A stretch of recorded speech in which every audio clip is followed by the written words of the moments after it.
ನಮ್ಮ ಜೊತೆ ಮಾಜಿ ಡಿಸಿಎಂ ಆಗಿ ಶಾಸಕರಾಗಿರ್ತಕ್ಕಂಥ ಅಶ್ವಥ್ ಅಣ್ಣ ಅವರಿದ್ದಾರೆ. ಸರ್, ಕಾಂಗ್ರೆಸ್ನಲ್ಲಿ ಕ್ರಾಂತಿ, ಬಿಜೆಪಿಯಲ್ಲಿ ಶಾಂತಿ, ನಿನ್ನೆ ಒಂದು ಮೀಟಿಂಗ್, ಏನ್ ಹೇಳ್ತೀರಾ?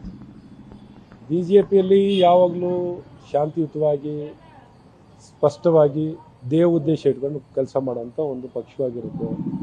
ದೇಶ ಮೊದಲು ಅನ್ನೋಂಥ ಒಂದು ಸಿದ್ಧಾಂತ ಆಧಾರಿತವಾಗಿ ಕೆಲಸ ಮಾಡ್ತೀವಿ.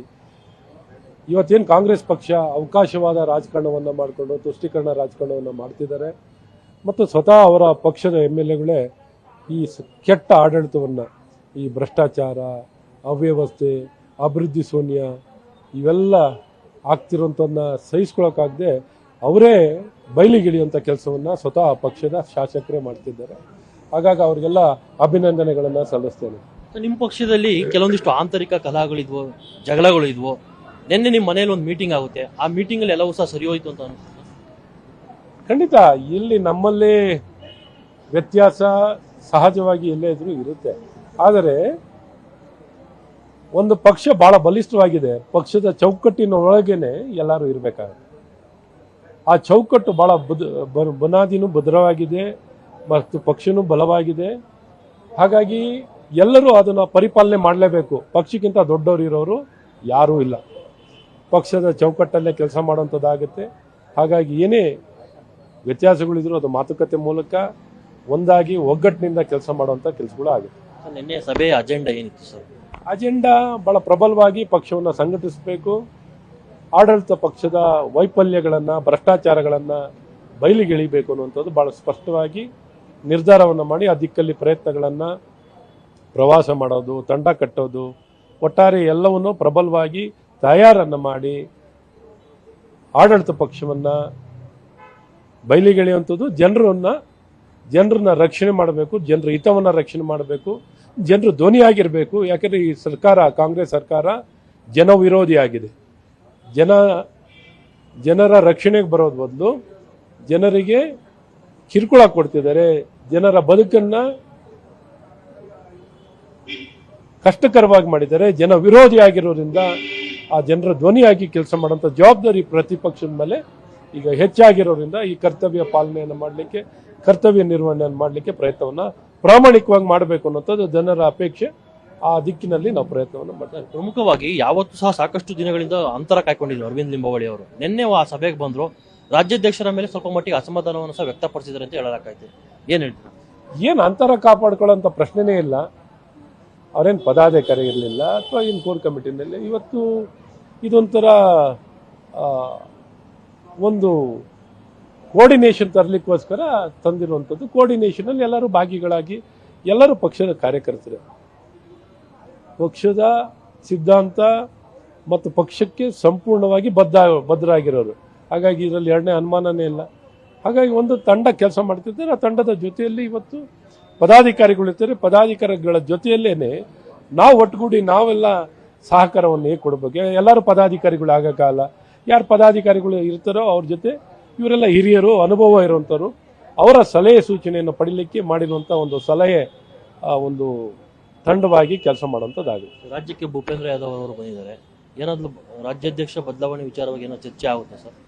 ಅವರು ಬಂದಿರೋದು ಬಹಳ ಸ್ಪಷ್ಟವಾಗಿ ಅವರು ಹಿಂದುಳಿದ ನಾಯಕರಾಗಿದ್ದಾರೆ. ಇವತ್ತು ಇಡೀ ದೇಶದಲ್ಲಿ ಪ್ರಥಮ ಬಾರಿಗೆ ಇಡೀ ದೇಶದಲ್ಲಿ ಜನಗಣತಿಯ ಜೊತೆಯಲ್ಲಿನೇ ಜಾತಿ ಗಣತಿ ಆಗ್ತಿರೋದು ಐತಿಹಾಸಿಕವಾಗಿರುವಂಥದ್ದು.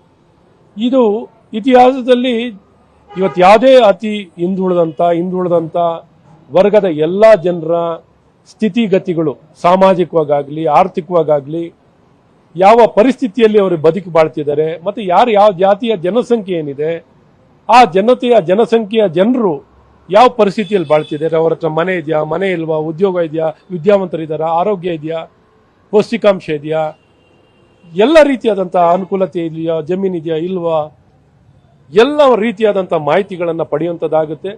ಇಂದಿನ ಸರ್ಕಾರ ಕೇಂದ್ರದಲ್ಲಿ ಯಾರೂ ಯಾವತ್ತೂ ಮಾಡಿಲ್ಲದಂಥ ಕೆಲಸವನ್ನ ನಮ್ಮೆಲ್ಲರ ನೆಚ್ಚಿನ ಪ್ರಧಾನಮಂತ್ರಿಗಳಾದಂಥ ನರೇಂದ್ರ ಮೋದಿಯವರು ಇವತ್ತು ಈ ಕ್ರಮವನ್ನು ವಹಿಸಿದ್ದಾರೆ. ಹಾಗಾಗಿ ಇವತ್ತು ರಾಜ್ಯ ಸರ್ಕಾರಗಳೇ ಈ ಕೆಲಸಗಳನ್ನು ಮೊದಲು ಮಾಡ್ತಿದ್ರು.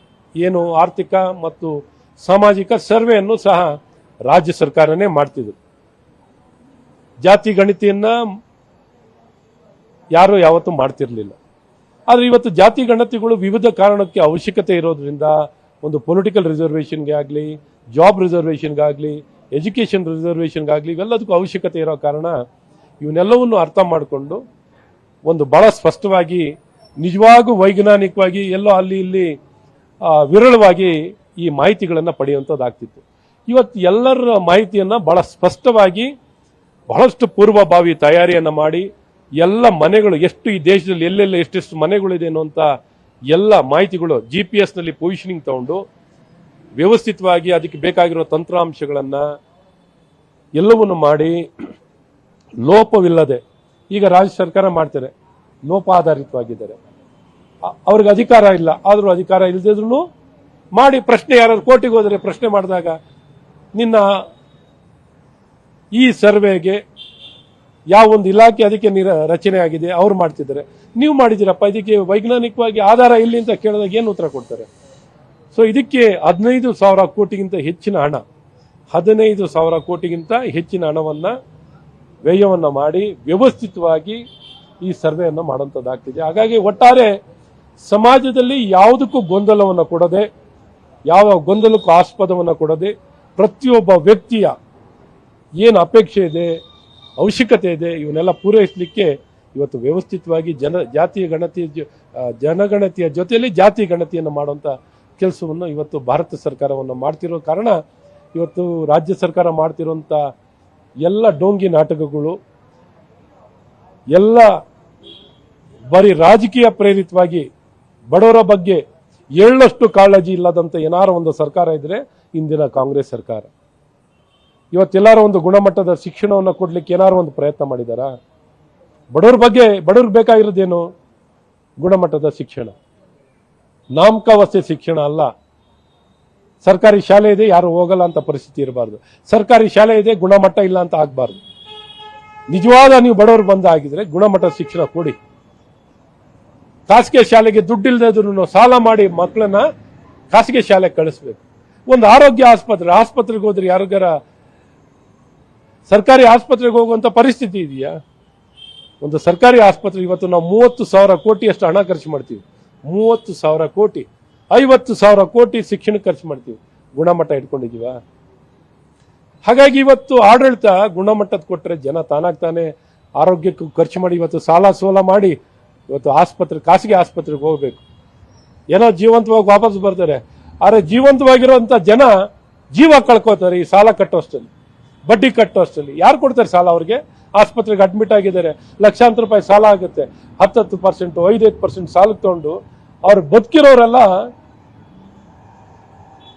ಏನು ಅಂದ್ರೆ ಆ ಮಾತನ್ನು ಹೇಳಂಗಿಲ್ಲ. ಆ ಪರಿಸ್ಥಿತಿಯಲ್ಲಿ ಜೀವ ಬದುಕಿಲ್ಲದ ರೀತಿಯಲ್ಲಿ ಪ್ರತಿನಿತ್ಯ ಸಾಲದ ಸುಳಿವಿನಲ್ಲಿ ಸಿಗಾಕೊಂಡು ಬದುಕುವಂಥದ್ದಾಗುತ್ತೆ.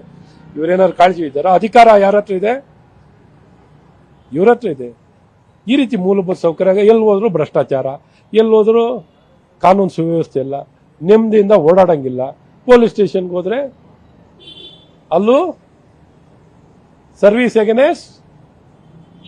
ಈ ಪರಿಸ್ಥಿತಿ ಆಗೋದು ಬೇಡ. ಎಲ್ಲಿ ಹೋದ್ರು ಸರ್ವಿಸ್ ಅಗೇನೆಸ್ಟ್ ಪೇಮೆಂಟ್.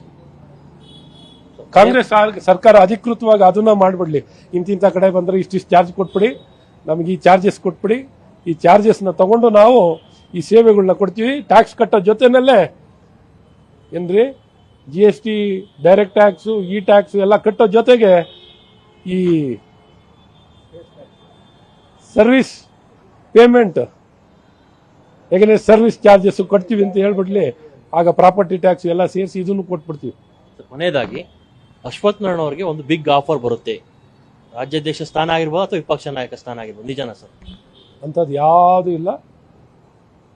ಯಾವುದೂ ಇಲ್ಲ. ಸುಮ್ಮನೆ ಸುದ್ದಿ ಆಗುವಂಥದ್ದು ಯಾವುದೂ ಬೇಕಿಲ್ಲ. ನಾವು ಒಂದು ಪಕ್ಷದಲ್ಲಿ ಕೆಲಸವನ್ನು ಮಾಡೋಂಥದ್ದಾಗುತ್ತೆ. ವರಿಷ್ಠರು ಏನನ್ನು ಮಾಡಬೇಕು ನಿರ್ಧಾರ ಮಾಡಬೇಕು, ಪಕ್ಷದ ನಾಯಕರುಗಳು ನಿರ್ಧಾರವನ್ನು ಮಾಡ್ತಾರೆ. ಇದಿಷ್ಟು ಮಾಜಿ DCM ಮತ್ತು ಸುದ್ದಿ ಜೊತೆ Raghavendra V N, power TV, Bengaluru.